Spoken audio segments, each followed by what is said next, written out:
right, this tank's almost ready to go. I'm gonna drain it, put some plants in here as soon as the sun goes down. That's sunlight coming through. Definitely need to deal with that. But I've got my other lights ready. I got the cameras ready. I'm gonna put some plants in there right now.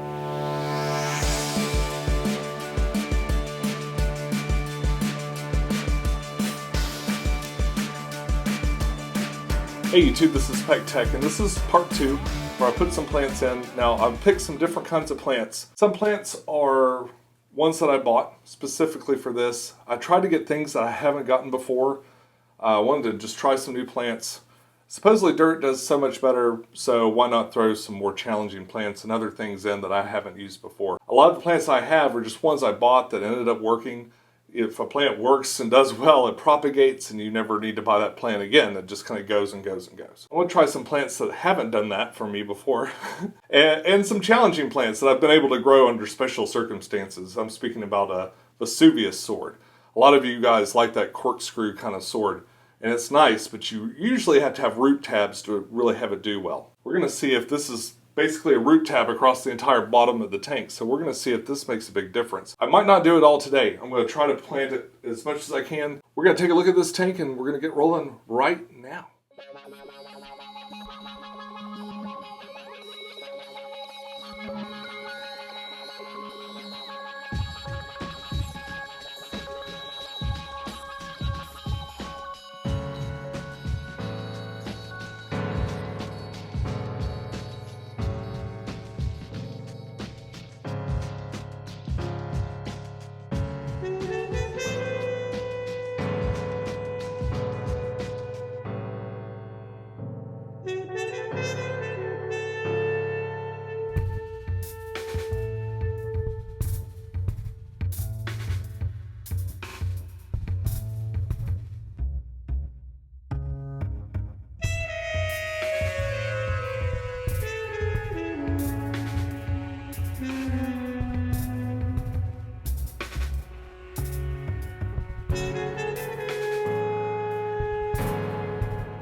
I've had the tank going for a few days.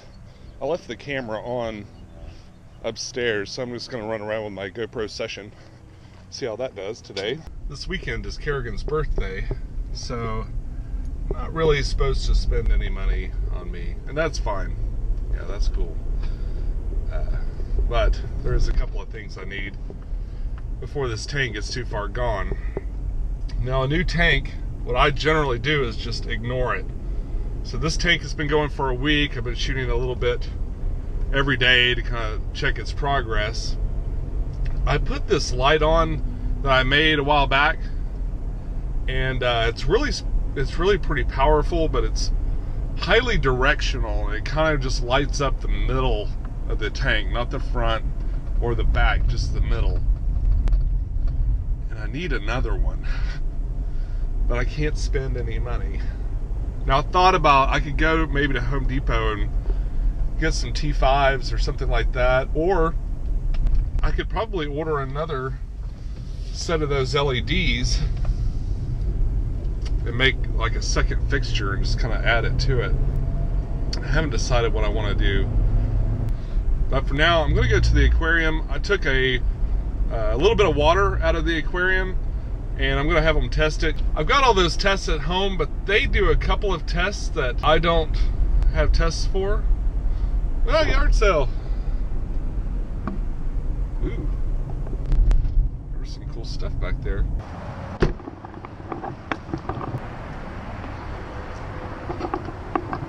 Hello.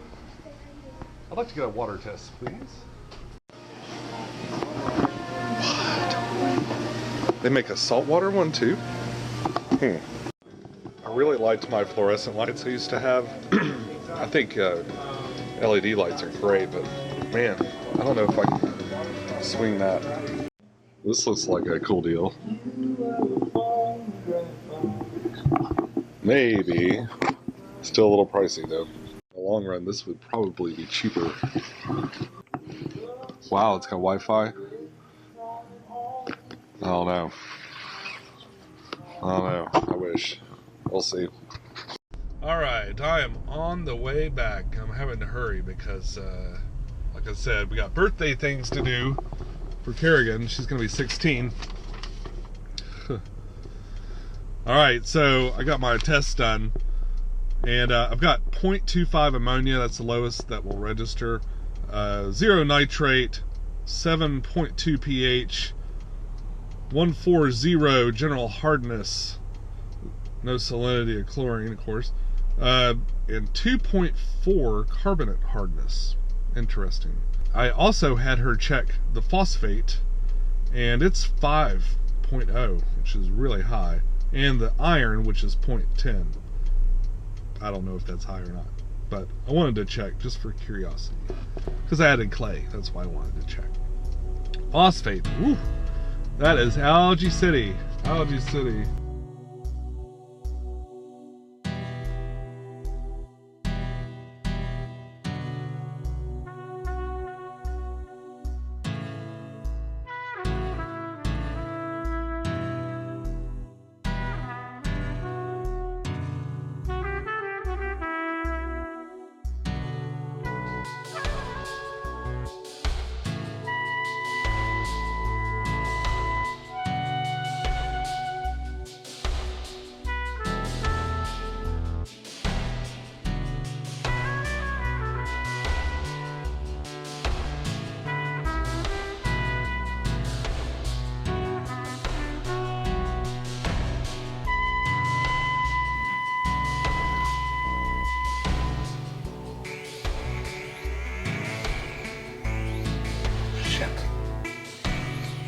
No!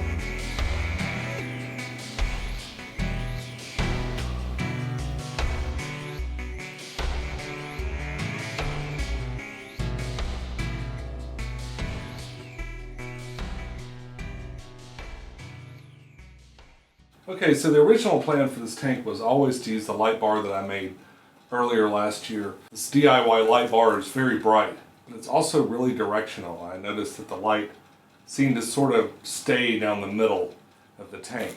So last minute, I decided to order these.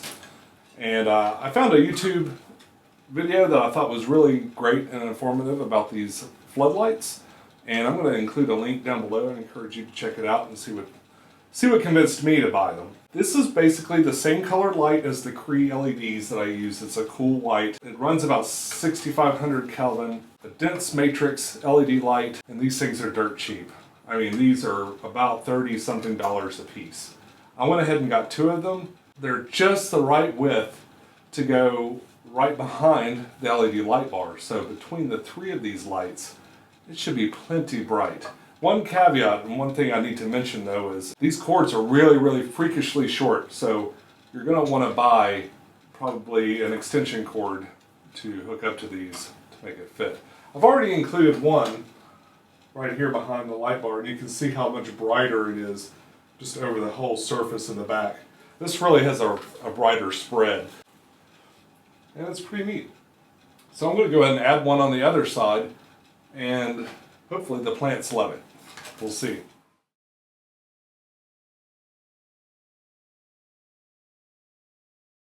Alright, I think that's where I'm going to end today's show. Thank you so much for tuning in.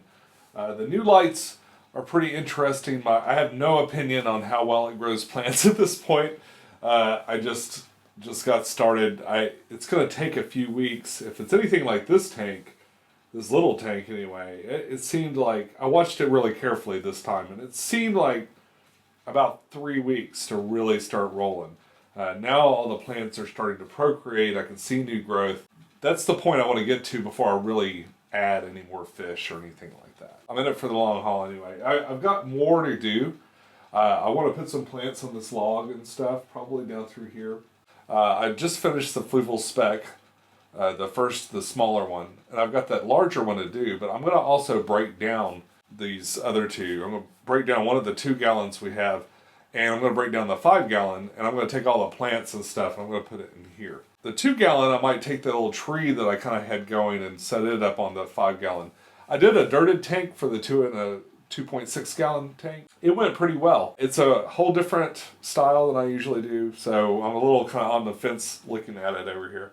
I'm going to do the 5 gallon more in the way that I did this other one, just because I have a whole bunch of aqua soil, and what a shame to waste that it would be. I'm going to finish up with the aqua soil and fluorite, probably combination that I used on the other one. I'm going to incorporate some of the aquascaping from this 2 gallon, which is looking great, and I'm going to take it out and I'm going to put it in the 5 gallon. I think it'll be cool.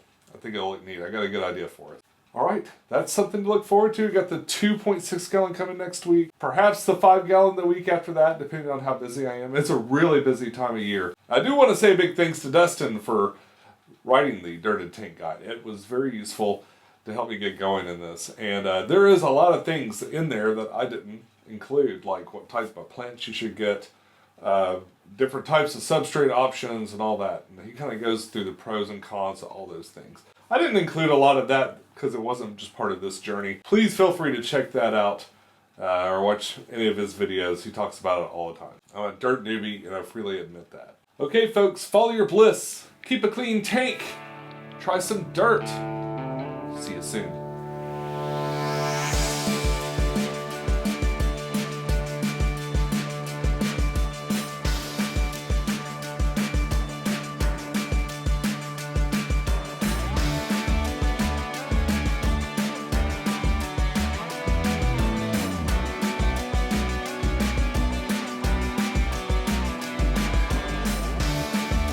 Fish day, people! Sorry, I can't do it. Dirt on, pink on, later! Just not me.